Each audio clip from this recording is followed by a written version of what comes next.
remarks with a poetic reflection and a personal reflection.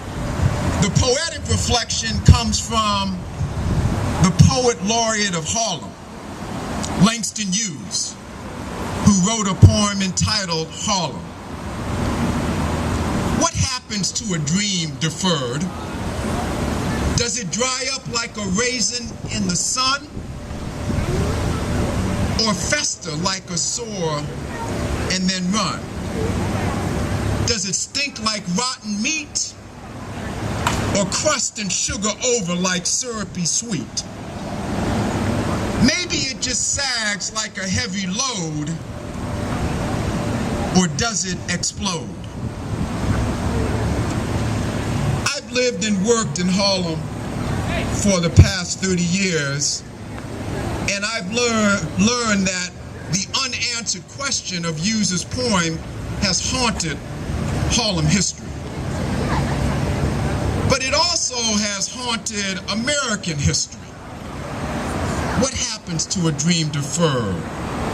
It has haunted our history from the 18th century labors of our founding fathers, to the 19th century heroics of Harriet Tubman, to the 20th century breakthroughs of Martin Luther King Jr., and even to the 21st century tragedy of Trayvon Martin.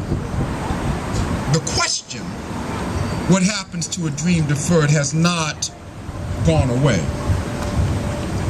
The personal reflection comes from the summer of 1967. It was a summer that I spent right here in Auburn, where I spent several summers as a boy growing up. My father, Jerome Brud Holland, he loved Auburn so much that he wanted to make sure I was exposed to it as a young boy. I stayed here that summer right over on Chapman Avenue with the family, the Hardy family. And I remember that summer was the commemoration of an important event in American history, engineered by another Auburn legend, William Seward. It was the centennial of Seward's most famous achievement as Secretary of State, his successful acquisition of Alaska from Russia.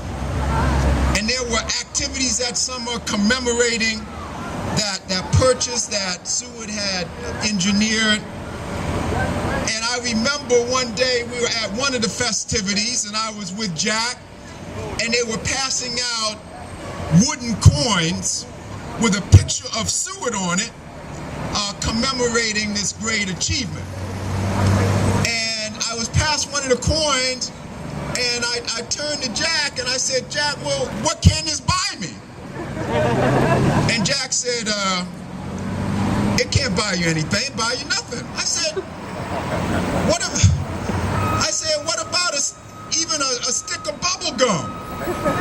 He said it can't even get you a stick of bubble gum. So I have to confess that coin found its way to a nearby trash can.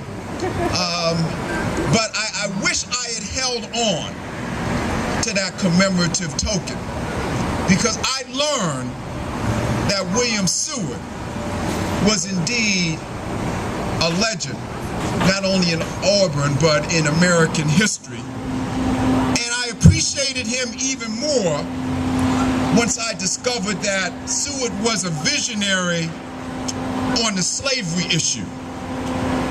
Seward and his wife Frances were deeply committed to the abolitionist movement. Seward developed his views about slavery while still a boy. His parents owned several slaves, but Seward recalled his preference as a child for the company and conversation of slaves in his father's kitchen, and he preferred that to the severe decorum in the family's front parlor. And this led many years later to his work as an abolitionist. In fact, during the 1950s, the Seward family opened their Auburn home as a safe house to fugitive slaves. And it was during this period that that this historic intersection between two of Auburn's great hometown heroes took place.